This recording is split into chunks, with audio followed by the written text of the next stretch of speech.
This episode of the Hollywood Reporter News is brought to you by American Airlines, Hollywood's favorite airline.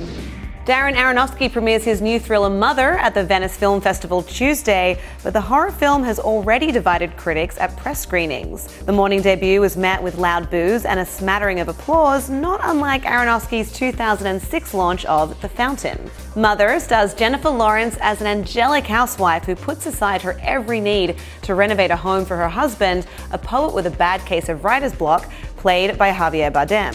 When mysterious strangers portrayed by Ed Harris and Michelle Pfeiffer stop by and make themselves at home, Lawrence's character is uneasy, but she relents to her husband, who thinks the intrusion may help with his writer's block. She becomes pregnant and continues to turn over any ounce of common sense to satisfy her husband until her entire world inevitably falls out right from under her. Aronofsky said that making Lawrence's character completely submissive was intentional, and later revealed that the film is one of many in competition this year dealing with the topic of climate change and the future of the planet, a subject he has a lot of rage and anger about. On the state of the planet, Aronofsky said, "I think it's being undone by humanity. I don't blame one gender over the other gender.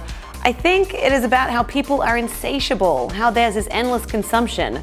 America is schizophrenic. We go from backing the Paris Climate Accord to 8 months later pulling out. It's tragic, but in many ways we've revealed who the enemy is, and now we can go attack it." The director brought up Susan Griffin's 1978 book Women and Nature as a major influence on the film, suggesting that Lawrence's character represents Mother Earth and her destruction symbolizes how people treat the environment. For Lawrence, taking on the role of a submissive woman was something entirely new.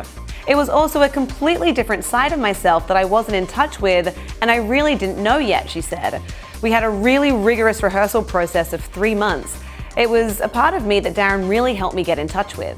Aronofsky also addressed the mixed reactions coming out of Venice. "I think it's a very, very strong cocktail. Of course, there are going to be people who are not going to want that type of experience, and that's fine," said Aronofsky. "I've been very clear that this is a roller coaster and only come on it if you're prepared to loop the loop a few times." The Hollywood Reporter's Todd McCarthy has weighed in on the film, calling it a very Rosemary's Baby-like, intimate horror tale that definitely grabs your attention and eventually soars well over the top to make the bold concluding statement that, for some creators, art is more important than life. The critic acknowledges the presence of several plot contrivances and concedes that reviews will be mixed, but offers that there is certainly no faulting the actors who, with the exception of the excellent and always audience-engaging Lawrence, all trigger a significant measure of creepiness. To read more of McCarthy's review, as well as Aronofsky's comments and general reception, head to THR.com and tell us if you're planning to see the film in the comment section. For the Hollywood Reporter News, I'm Lindsay Rodriguez.